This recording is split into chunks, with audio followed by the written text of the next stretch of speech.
नमस्कार, times of Swaraj में आप सबों का स्वागत है और मैं हूं संतोष सिंह। और आज हम टाइम्स ऑफ स्वराज में हाई कोर्ट की उस जजमेंट की चर्चा करने जा रहे हैं जिस जजमेंट के आने के बाद सरकार से लेके ऐसे शिक्षक जो इस खेल में शामिल थे, ऐसे नेता जो इस तबादला नीति के खेल में शामिल थे, सभी के सभी सकते में कि हाई कोर्ट में इतनी जल्दी सुनवाई हुई और स्टे कैसे मिल गया। आनंद फानन में शिक्षा मंत्री प्रेस कॉन्फ्रेंस बुला रहे हैं, शिक्षा मंत्री अपनी बात रखेंगे, लेकिन बड़ी बात यह है कि इस स्टे का मतलब क्या है और इस स्टे का क्या यही मतलब है कि जिन 13 स्टूडेंट ने आवेदन किया हाई कोर्ट में सिर्फ उन्हीं को राहत मिलेगी? क्योंकि देखिए, दुकानदारी लोग कई तरह के लोग करते हैं और दुकानदारी का मतलब आप समझिए, कोई भी जजमेंट किसी जो आवेदक है, कोई नौकरी पाने नहीं गया है, कोई आवेदक को ही उसका लाभ नहीं मिलेगा, क्योंकि उस जजमेंट के आधार पर तमाम ऐसे शिक्षकों को उस जजमेंट का संरक्षण मिलेगा जो उस जजमेंट से प्रभावित हो रहा है। इसलिए ये नहीं, ये जो कुछ बातें चल रही हैं कि बस इन्हीं शिक्षकों को लाभ मिलेगा, ऐसा नहीं है। अगर ऐसी बात आएगी तो फिर कल कोर्ट में मेंशन होगा, उन्हें भी राहत मिलेगी, सारे बिहार के शिक्षक एसोसिएशन को राहत मिलेगी। और इसलिए इंडिविजुअली बार बार जो हम कहते थे ना कि इंडिविजुअली टीचर को एक पूरे ग्रुप को पिटिशनर होना चाहिए, संगठन वाले को लेकर हाई कोर्ट का एटीट्यूड थोड़ा दूसरे तरीके का रहता है। लेकिन बड़ी बात यह है कि पूरी सुनवाई में हुआ क्या, जिसको लेकर सरकार और शासन में बैठे हुए लोगों की कुर्सी हिल रही है कि कल का कार्यक्रम होगा कि नहीं होगा। अब इस पर मंथन होनी शुरू हो गई है। पीके शाही जी से मांगा जा रहा है ओपिनियन कि क्या किया जाए। सरकार, क्योंकि नियुक्ति पत्र में जो चीज़ें दी गई हैं, अगर वो बात पब्लिश हो जाएगी कि भाई आपका जो पूर्व का सेवा है वो सेवा समाप्त मानी जाएगी, आपकी नई नौकरी मानी जाएगी, तो एक नया विवाद खड़ा हो जाएगा। ट्रांसफर भी नहीं कर पाए और एक विवाद भी खड़ा हो गया, समझ गए ना।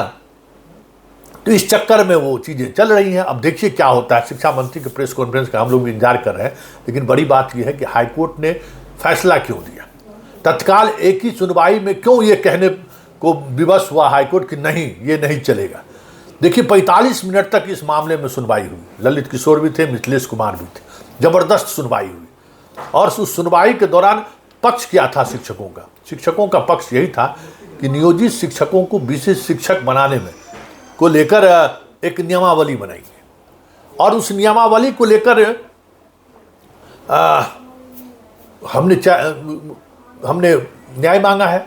भाई, जो नियमावली बनाई गई, जिस नियमावली की तरह परीक्षा ली गई, उस नियमावली के बाद जो संकल्प लाया गया वो नियमावली के ठीक विपरीत है। जबकि संकल्प वो तब ला रहे हैं जब ऑलरेडी परीक्षा की पूरी प्रक्रिया पूरी हो गई, हम लोगों को डिस्ट्रिक्ट अलॉट हो गया, हम लोग उस डिस्ट्रिक्ट में जाकर काउंसलिंग करा लिए, हम लोग उस डिस्ट्रिक्ट में जाकर अपना डॉक्यूमेंट्स वेरिफिकेशन करा लिए।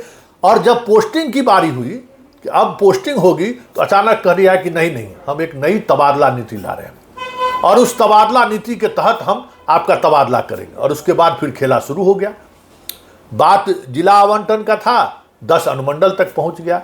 बात अनुमंडल तक ही नहीं रहा, फिर बात उससे आगे बढ़ी तो हो गया कि आप अपना अनुमंडल भी नहीं रहिएगा, पत्नी का भी अनुमंडल नहीं रहिएगा, और जिस अनुमंडल में आपकी पोस्टिंग पहले से है उस अनुमंडल में भी आप नहीं रहिएगा।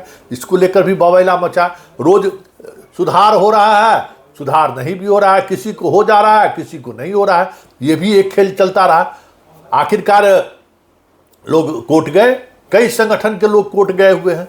आज जिस मामले में जजमेंट आया है जस्टिस प्रभात कुमार सिंह के बेंच के माध्यम से, सिंगल बेंच का वो जजमेंट है, और इस जजमेंट के बाद उन्होंने जजमेंट में यही कहा है कि भाई कैसे हो सकता है। अभी भाई सुप्रीम कोर्ट का भी जजमेंट आया है कि भाई जो चीज़ें आप कोई परीक्षा आयोजित करते हैं, परीक्षा से पहले जो बातें आप अनाउंस किए हैं वो बातें आप कैसे बदल दीजिएगा। और इसमें सारी प्रक्रिया पूरी हो गई है। छात्र जो है या शिक्षक जो compete किए वो ऑलरेडी जिनको जो जिला निर्धारित का, अच्छा शिक्षा विभाग तो परीक्षा नहीं लिया था। सवाल जब पूछा गया सरकारी वकील से भाई परीक्षा किसने आयोजित किया, तो बिहार विद्यालय परीक्षा समिति। तो बिहार विद्यालय परीक्षा समिति क्या शिक्षा विभाग है? तो नहीं, अलग ऑटोनोमस बॉडी है, शिक्षा विभाग से उसको कोई मतलब नहीं। ठीक है, तो उनके पास कौन पहुंचा? तो शिक्षा विभाग पहुंची कि आप परीक्षा लीजिए और परीक्षा के रिजल्ट का आधार क्या होगा, तो मेरिट कम चॉइस। ठीक है, तो मेरिट कम चॉइस में क्या रिजल्ट हुआ तो जो जिसका जितना नंबर था उसके अनुसार उनको जो 3 गो जिला का हम चॉइस लिए थे उसको हमने सजा दिया। जो टॉपर थे उनको अपने जिला मिला, उससे कम अंक वाले को दूसरे जिला मिला, उससे कम अंक वाले को तीसरे जिला मिला। बहुत सारे शिक्षक थे जो उस कैटेगरी से बाहर गए तो उनको तीसरा, चौथा, 5वां जिला हमने निर्धारित किया। अच्छा, तो कोर्ट ने कहा इसका ये मतलब है कि इस पूरे परीक्षा का आधार योग्यता है। तो सरकार ने कहा हाँ योग्यता है।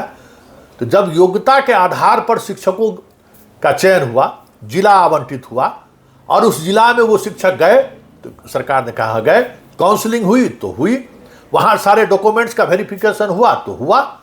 जब सारी प्रक्रियाएं पूरी हो गई तो फिर उस जिला से दूसरे जिला में आप कहीं भी जाकर आप आवेदन कर सकते हैं, कहीं भी जाकर आप पोस्टिंग ले सकते हैं। ये कैसे बात आ गई, ये कहाँ से बात आ गई? इसलिए जो भी शिक्षक हमारे यहाँ आए हैं इस तबादला नीति के खिलाफ, उनको हम तत्काल राहत दे रहे हैं। इसका ये मतलब नहीं है कि सिर्फ वही 13 गो शिक्षक को राहत मिला है, क्योंकि ये राहत सभी, क्योंकि वो तबादला नीति को ही उन्होंने गैर कानूनी माना है। तबादला नीति पर ही उन्होंने सवाल खड़ा किया कि ये कैसे हो सकता है। कई जजमेंट इस तरीके की जजमेंट है और सुप्रीम कोर्ट का जजमेंट तो हाल का जजमेंट है, फिर आप इसमें कैसे बदलाव कर सकते हैं? कैसे ये परिस्थिति? सरकार के वकील समय लेते रह गए। वो चाह रहे थे कि किसी तरीके से एक तारीख हमको मिल जाए, मौका कि भाई सर हमको जवाब देने का मौका दीजिएगा ना, हम तैयारी होकर नहीं आए हैं। सरकारी वकील इसी प्ली के सहारे समय ले लेना चाहता था। वो भाई है ना भाई कि सरकार के पास समय, आप तत्काल सर इतनी जल्दी सुनवाई कर रहे हैं, हम तैयार होकर नहीं आए हैं, हमें तैयार होने का मौका दिया जाए। कोर्ट ने कहा इसमें क्या तैयार होना है? इसमें कौन सा ऐसा रॉकेट साइंस है भाई जिसमें कुछ नई बातें आप कह रहे हैं? मेरे सवाल का आप जवाब दे दीजिए। जो शिक्षकों का जो एडवोकेट है उन्होंने जो सवाल खड़ा किया है उस पर आपको कोई आपत्ति हो या जो सवाल वो कह रहे हैं उसमें कोई इफ बट हो तो आप बताइए। तो भाई था ही नहीं। भाई आप 2023 में नियमावली बनाए तो हाँ बनाए। अच्छा, इस मामले में हाई कोर्ट में पहले भी सुनवाई हुई है तो हाँ हुई है। आपने हाई कोर्ट को क्या कहा था? आपने हाई कोर्ट को कहा था ना कि जो स्वैच्छिक होगा, जो जाना चाहेंगे जाएंगे, जो नहीं जाना चाहेंगे वो नहीं जाएंगे। लेकिन आप क्या कह रहे हैं कि 22 तारीख के बाद हम सबको जहां मन होगा, जो चॉइस दिया है उसको भी और जो चॉइस नहीं दिया है उसको भी ट्रांसफर कर देंगे। ये कैसे होगा? आप हाई कोर्ट में जो खुद शपथ दिए हैं उसके विपरीत आप जा रहे हैं। तो आप समय लेकर क्या कीजिएगा? समय लेकर कुछ आपको फायदा होने वाला है? कुछ नई बातें आप कोर्ट के सामने रखने वाले हैं? कुछ नई बातें हो तो बताइए, तो हम आपको समय दे देते हैं। नई बातें तो सरकार के वकील के पास कुछ था नहीं। सरकार के वकील खुद पिटीशन में कहे थे कि हम उन लोगों को कोई भी जबरन कुछ भी नहीं करेंगे, स्वैच्छिक सब कुछ होगा। और आप जबरन कर रहे हैं, तो आपके पास क्या जवाब है? बस सरकारी वकील चुप हो गए, कोई जवाब ही नहीं था।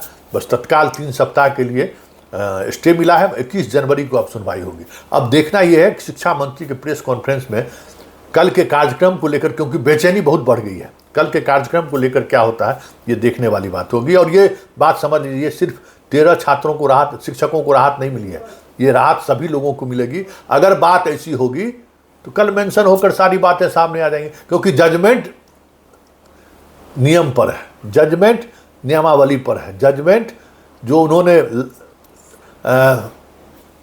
ये जारी किया, नोटिफिकेशन जारी किया है, संकल्प जारी किया है और जो ऑप्शन दे रहे हैं उस पर आया है।